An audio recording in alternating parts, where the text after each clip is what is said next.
Okay ခုဒါဆိုရင်နောက်ထပ်သင်ခန်းစာတစ်ခုတို့ပြန်စမှာပေါ့နော်။ပြန်စမယ်ဆိုတော့ဒါက data sync က runner ပြီးသား။ data sync က sender ပြီးသားဒီကောင်ကတော့ဘာမှမရှိသေးဘူး ROS2 node list တစ်ချက်ကြည့်လိုက် node list အားမရှိသေးအဲ့တော့ node list ပြီးတော့တို့ bar ram နောက်တစ်ခါ keyboard ram မယ်နော် data tally of key okay data tally of key ROS2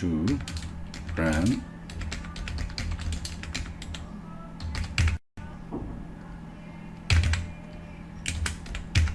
ဒါဆိုရင် run လိုက်ပြီနော် run လိုက်ပြီဆိုတော့ဒီကောင်တွေကအလုပ်လုပ်လို့မရတော့ဘူးတခြား terminal ကိုသွားမယ်လားထုံးစံတိုင်းပဲ ROS2 node list ဟုတ်ပြီ ROS2 node list ကြီးတော့ node နှစ်ခုရှိတာသိကြတယ်node နှစ်ခုတည်းက data sync node ကိုတောင်းထပ်ကြည့်အောင် ROS2 node info data sync ပေါ့နော်အဲ့တော့တို့ဒီကောင်ကိုကြည့်တဲ့အချိန်မှာတို့ action client တစ်ခုကိုတွေ့ရမှာပေါ့နော် action client နဲ့ action server တစ်စုံကိုတွေ့ရမှာအဲ့ကောင်ဘာလဲဆိုတော့ data 1 rotate absolute ပေါ့နော်ဒီကောင်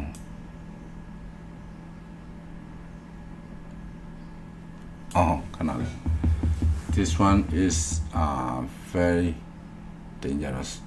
နော်ကျွန်တော်ကခုနတော့လိတ်3កောင်ဖန်တီးတာနော်လိတ်3កောင်ဖန်တီးထားတဲ့အတွက်အခု action က3ခုဖြစ်နေတာနောက်ပထမတော့ခုနကရှေ့ဗီဒီယိုသင်ခန်းစာမှာdrone robot data ရယ် drone robot 1 data ရယ်ဖန်တီးထားတော့ action 3ခုဖြစ်တကယ်တော့ action က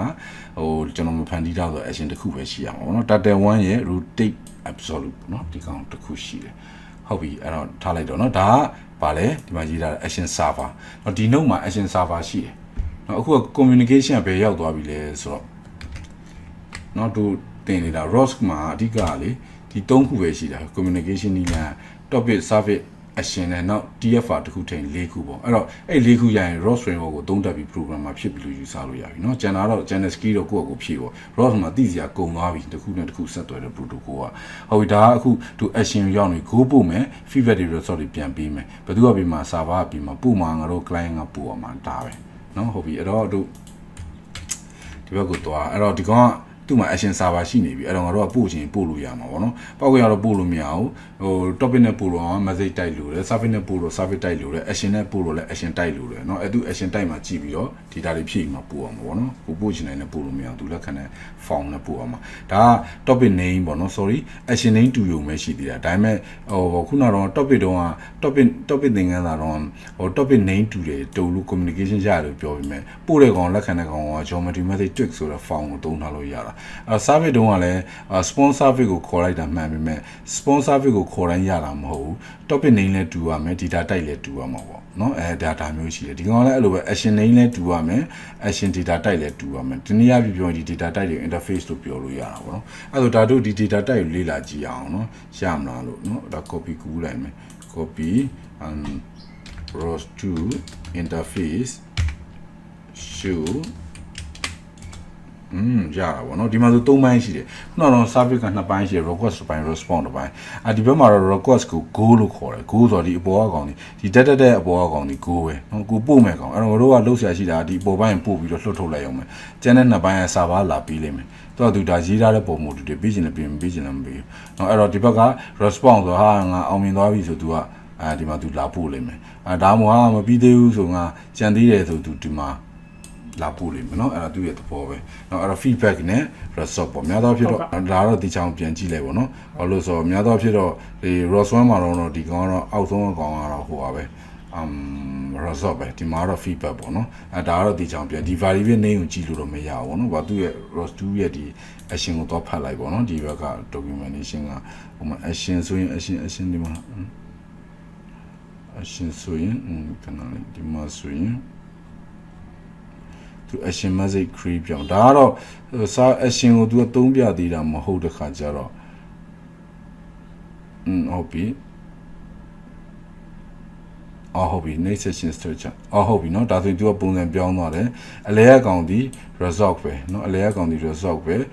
ဒီအောက်ဆုံးအကောင်ဒီ feedback ပေါ့เนาะဒါက server ဘက်ကလို့မကိစ္စဘူးဒုဘက်ကလို့မကိစ္စမဟုတ်ဘူးဒီကောင် server node ရေးเนาะ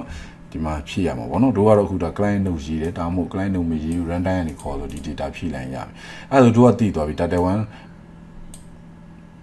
ဒီ action server က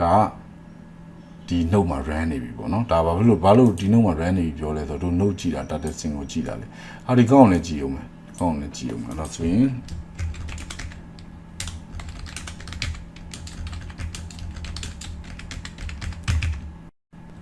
မဟုတ်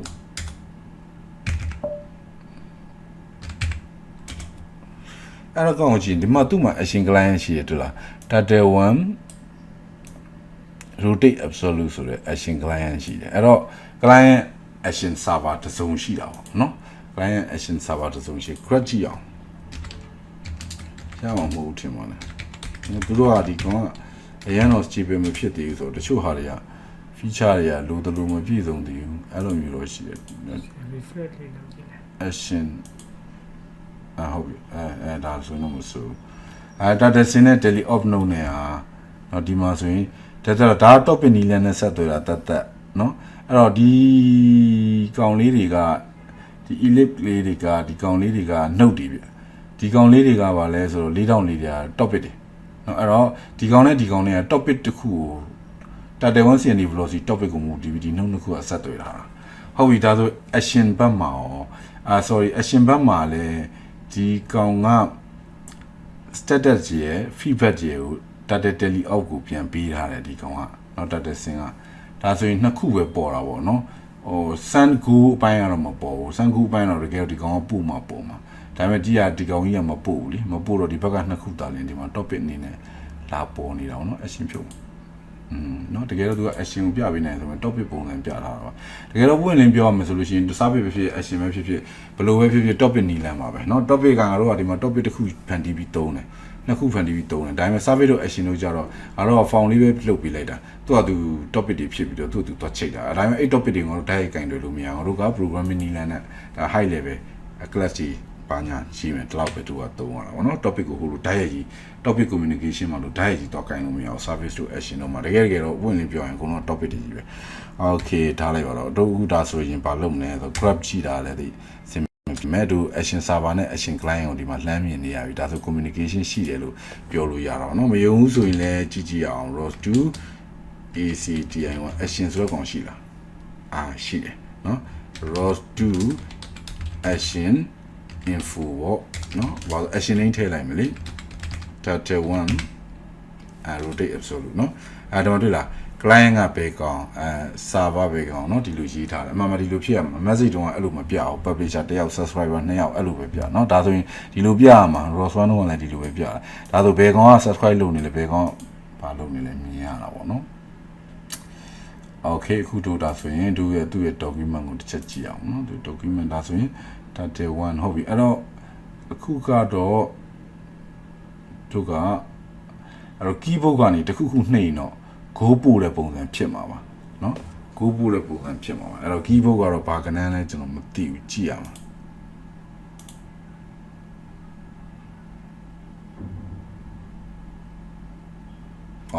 ဒီ key တွေနှိမ့်သူ့အတူလဲနေလိမ့်မယ်ဒါပဲအဲ့ဒါတကယ်တော့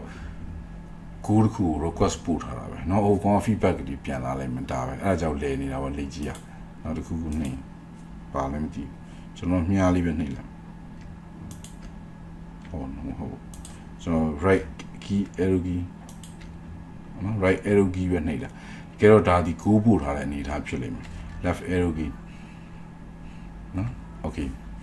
ဟုတ်ပြီအဲ့တော့ထားလိုက်တော့အခုဒါတို့ကချုပ်တစ်ခေါက်ပိတ်လိုက်မယ်နော် keyboard မရှိတော့ service ကို run time မှာကောကြည့်အောင်နော် run time မှာအဲ့တော့ service client အလုပ်ကိုတို့လုပ်ကြည့်လိုက်မှာပေါ့နော် service server ဒီ tally out keyboard ကလုပ်တဲ့ data tally out key ကလုပ်တဲ့တို့ service client အလုပ်ကိုလုပ်မယ် service server ဒီထဲမှာရှိနေပြီတော့အဲ့တော့ဟုတ်ပြီအဲ့တော့ ROS2 sorry service mode action လို့ခေါ်ကြည့်မှာနော် ROS2 ACTM action links ဟုတ်ပြီ ROS2 ACTM action call လိတ်တစ်ကိုခေါ်ချင်တာလိတ်နှစ်ကိုခေါ်ချင်တာလိတ်သုံးကိုခေါ်ချင်ကောင်ခေါ်လို့ရတယ်လားဟုတ်လားဒီကလိတ်ဒီကောင် run robot 1ကိုခေါ်ကြည့်အောင်တော်မှမသိ run robot 1ဘယ်လိုလုပ်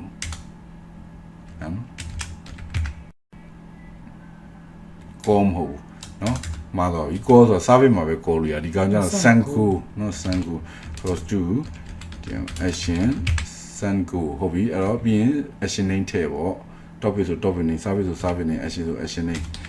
ထားတယ်ဆိုလို့ဟုတ်ပြီပြီးတော့ဗာထည့်အောင်တက်ပြဿနာတက်တော့တာပဲ data type လာဖို့လိုသေးတယ်เนาะဟောက်ကောင်ဒီပါလဲဆိုဒီကောင်ဒီaction name ပဲ data type မကြံသေးဘူးမရသေးဘူး data type ကို tab နဲ့ထည့်လိုက်ပြင်ထပ်ထည့်ရင်ဖြတ်တတ်တော့မယ်เนาะdata 0.0เนาะဒီကောင်ကနည်းနည်း ဆက်ကလည်း proto နဲ့ကောက် proto နဲ့ခေါ်မှရမယ်ဒါပေမဲ့ဖြတ်ချင်လို့ဒါ data bla bla ဆိုတဲ့ကောင်ထွက်လာမှာเนาะအဲ့ဒါအဆင်မပြေဘူးเนาะ proto နဲ့ပဲသွားကြည့်လိုက်မယ်အဲ့တော့ခုက ROS2 ခုန ACTION action list လားเนาะဟုတ်ပြီ ROS2 ACTION action info data 1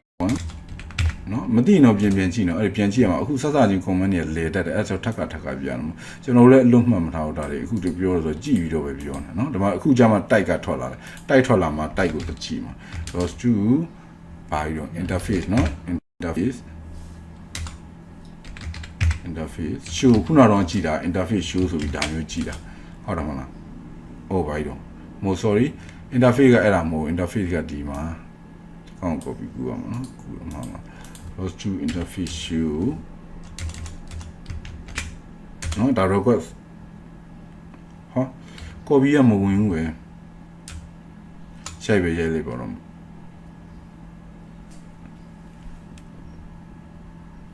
sorry ကျွန်တော်ဟိုကြည့်တာမှားသွားတယ်เนาะ ROS2 interface no ROS2 ခဏလေး type ကိုပြချင်တာလေ action type လားဟိုဖြစ်နေကူပြီးသားယူ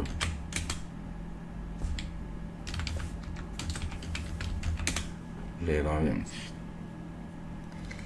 type ကြည့်တယ်ဘယ်လိုကြည့်တာပါလဲ okay ရနော်အဲ့တော့ type ကြည့်တဲ့ command ဒီနားမှာပြောင်းဒါအဲ့တော့လွယ်လွယ်လေးကို ROS2 note info နော် type ကြည့်ခြင်းလွယ်လွယ်လေး no test no info normally ဟုတ်ပြီ slash တော့အတိအကျပဲเนาะအဲ့တော့ type ကြည့်ရင်တော့ခုနကကျွန်တော်က topic လို့ကြည့်တာပြမလို့ပါဒါပေမဲ့မပြနဲ့ဒီမှာလူလေကြလို့ရပါတယ်ဒီမှာဒီကနေလှမ်းကူးလိုက်ရတယ်เนาะဒါ type ပဲဒါသူရဲ့ type ပဲ copy ကူးလိုက်အဲ့တော့ ROS2 interface show နော်ဒါသူရဲ့ type ပဲเนาะခုနတော့ပြလာတဲ့ကောင် interface show ဟုတ်ပြီအဲ့တော့အခုကအဲ့ဒါကြည့်ချင်တာတော့မဟုတ်ဘူးသူရဲ့ protocol သူ့ကိုဘယ်လိုစာရေးလဲဆိုတာသိချင်တာပေါ့နော် string နဲ့တူချင်တာပါဒီကောင်ကို open ဒီကောင်ကို open code ထဲထည့်လိုက်ရပါပြီနော်ဒါပေမဲ့